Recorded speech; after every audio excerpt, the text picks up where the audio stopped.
Hey everybody, welcome to another AV Asia Pacific lockdown. Today I've got with us Leko Novakovic. He's the Managing Director of Novatech Creative AV.technology over in Adelaide. Welcome, Leko. Thank you, Chris. So the AV events biz has really fallen off a cliff, kind of fairly spectacularly and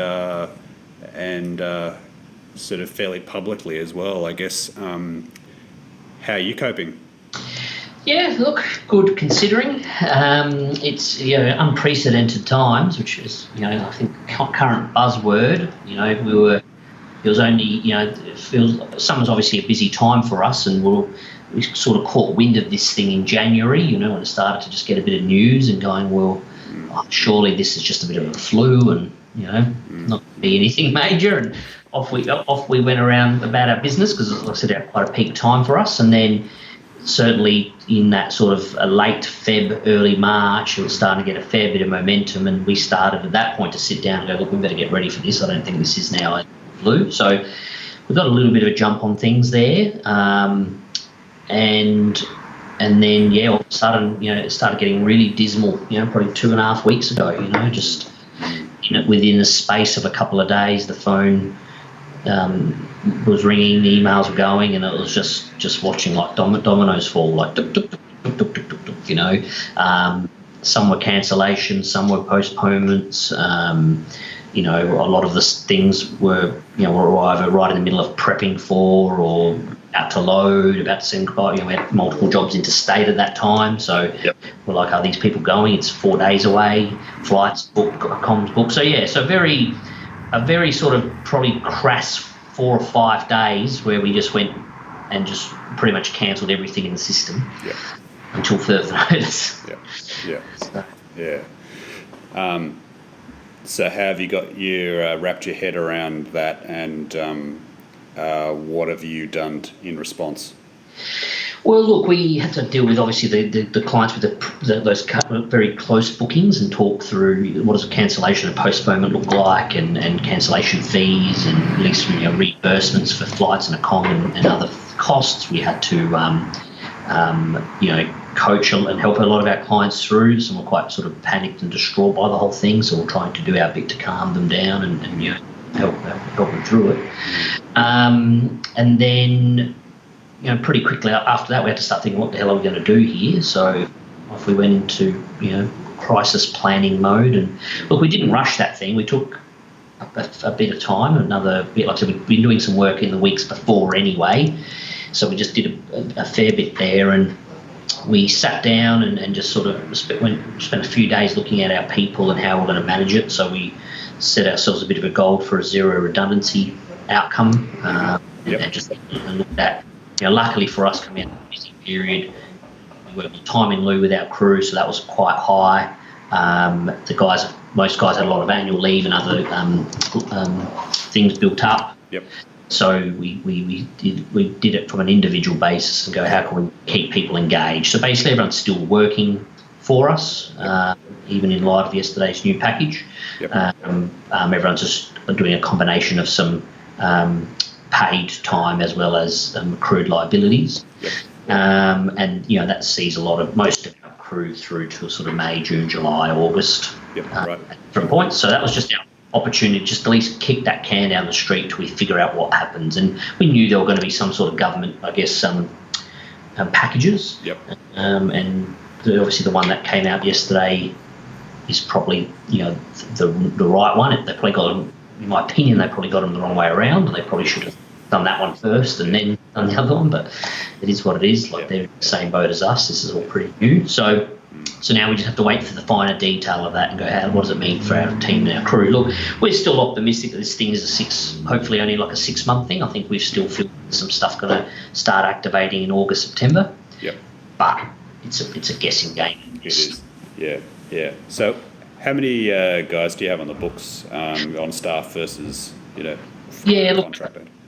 Permanent and part-time was hovering over 70 and still is, so that's quite a high number for us here in Adelaide.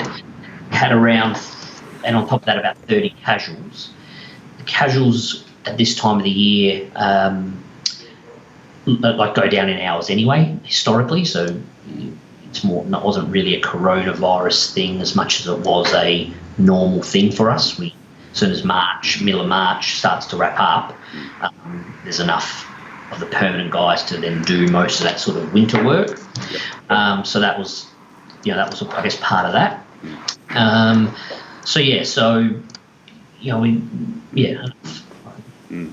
And like with that many guys on your books, that's a lot of weight on your shoulders when it comes to keeping people occupied. There's only so much tidying of the warehouse that you can do. Yeah, you got it. Yeah, look, we've been, for the last 2 weeks for our senior leadership team, just really dissecting everything, what we want done.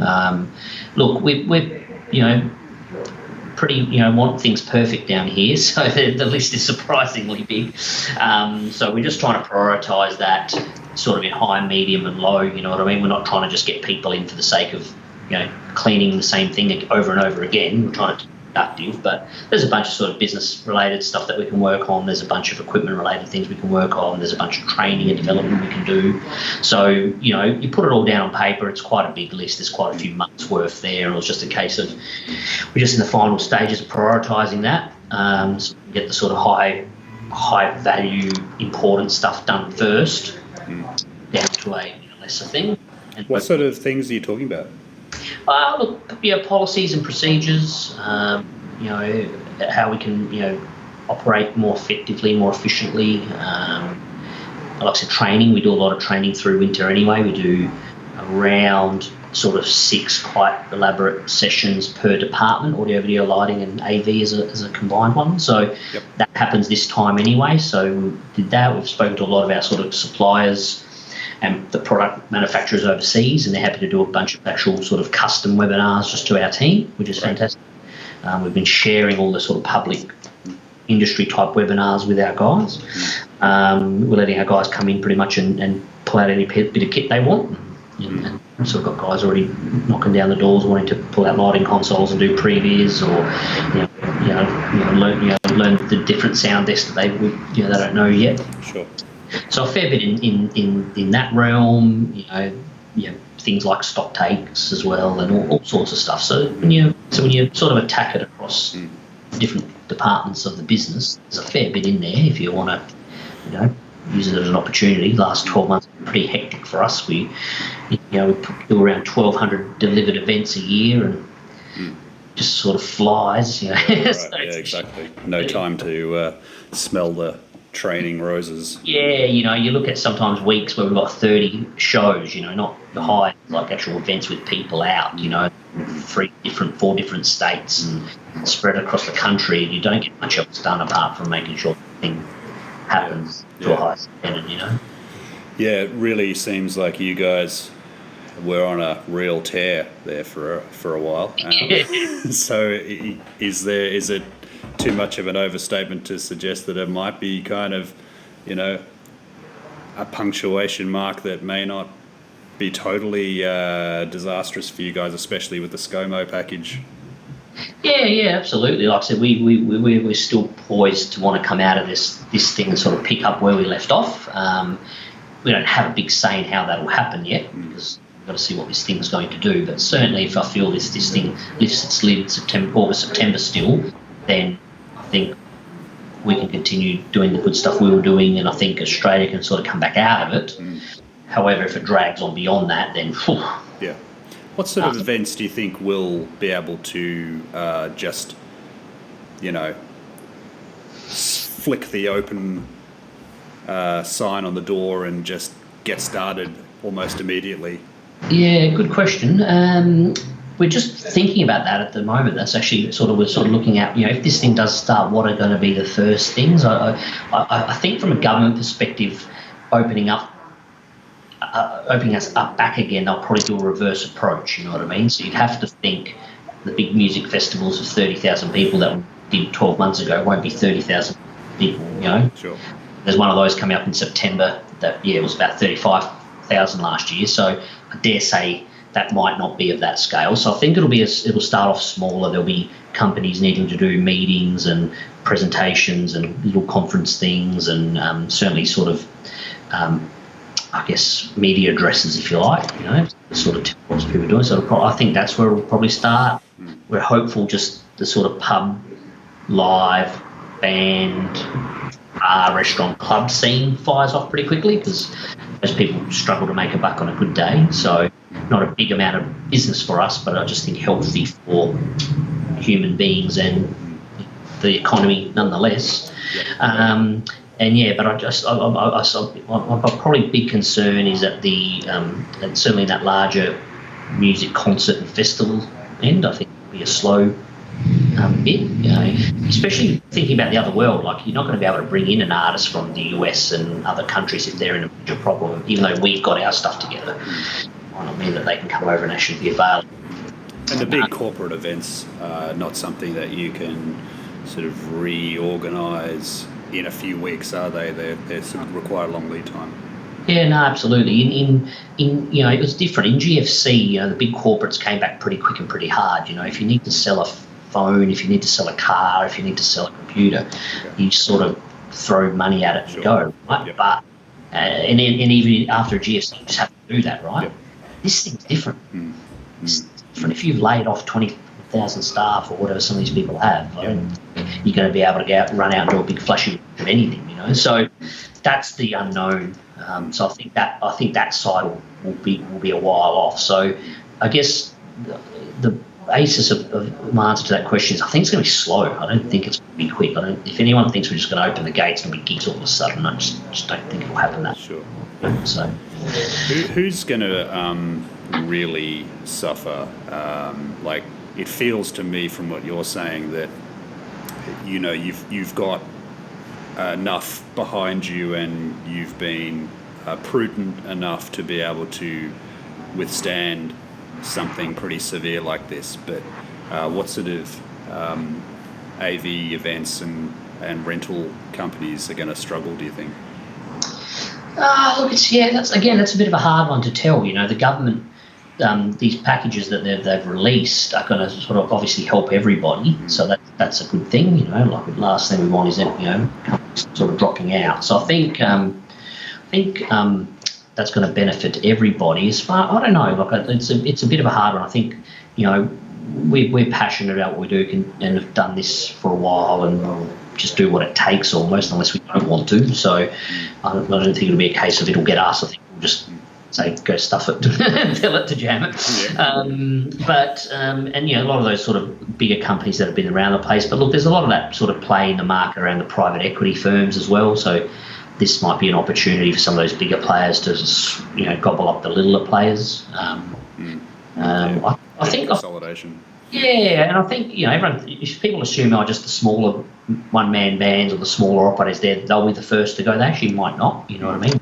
The packages available and low overheads and low operating costs, they might actually still be good at it. So that's again a bit of an unknown at the moment. It's very hard. Sure. What are the big events spaces and exhibition centres saying to you? Well, they're similar sort of thing. They've obviously shut right down, and a lot of them have stood down a lot of staff, and as well as done redundancies and things. And look, I think I guess the convention centre-y types that we're talking to, and I think they're optimistic that those conferences will start to go again pretty quickly. So I think if this thing starts to lift its lid in August, September, then we could be conferencing again, not in massive scales, but we could have people in the rooms by the end of the year. So I think the traditional concert venues, the bigger arenas, I think that's a bit of a different sort of piece. Those acts, they're always hard to book because they're booked well in advance. And now this has created a big spanner in that work. So just don't know if you're going to. Yeah, it's hard to tell how the music community and the events community will respond when the restrictions start to be lifted, there will, I guess my feeling is there will be a sense of release and a sense of kind of almost over the top reaction in some ways. And people will be so desperate to be around each other that. No. Like I think I've seen a few sort of funny, Facebook memes, saying the biggest party's going to be the day they say we're going to go again. Look, I just don't think it will happen that way. Like I think the government will ease it back out. We might go to 50 people and then 100 people and then maybe 500 and maybe 2,000. So, but look, I sincerely worried that we're going to be standing together watching a cool concert in an arena with 10,000 people. I don't think we'll see that in 12 months. Which is just not good. It's not good for the soul. But like I said, as long as we're getting out and we can sit in a grungy pub and listen to a band for a couple hundred people, I think that's going to give us the soul bit of what we need. But certainly a bigger piece, I think, could be a bit further away. Sure. So I guess to wind up, have you? You're the entrepreneurial type, and you've got a warehouse full of gear. Is there any kind of left of field ideas that go through your head about how you might just be able to, even on a charitable basis, kind of put out 150 L-acoustic sievers on the street and give it a blast and see what happens? Yeah. Look, we're running a bunch of ideas. I mean, honestly, from a revenue perspective, we've sort of just agreed we won't. You know what I mean? Like for side sources of revenue, and just doesn't. None of it's going to be, in our opinion, worth enough. Won't make enough of a difference. But we've certainly got some great ideas around sort of charitable and opportunities to show our support of different industries through this and stuff. So I can't tell you too much, but you might watch his space. So stuff that again that we think's more into being good for the soul, good for the people, not necessarily any sort of money making opportunity, but just stuff that hopefully make us feel good and make others feel good through this time, because it's tough for all of us, but it's tougher for others. If you're already on the street and homeless and all those sorts of things, well, it's not getting any better in a hurry. So that's what I think. We're looking at those things and just brainstorming some ideas, and just more to keep the creative juices ticking than anything. Absolutely. Cool. Well, I really appreciate the time, Leko, and thanks for sharing, and I wish you and your business all the best. Yep, no worries. See you on the other side. Cheers, mate. Thank you. Take care.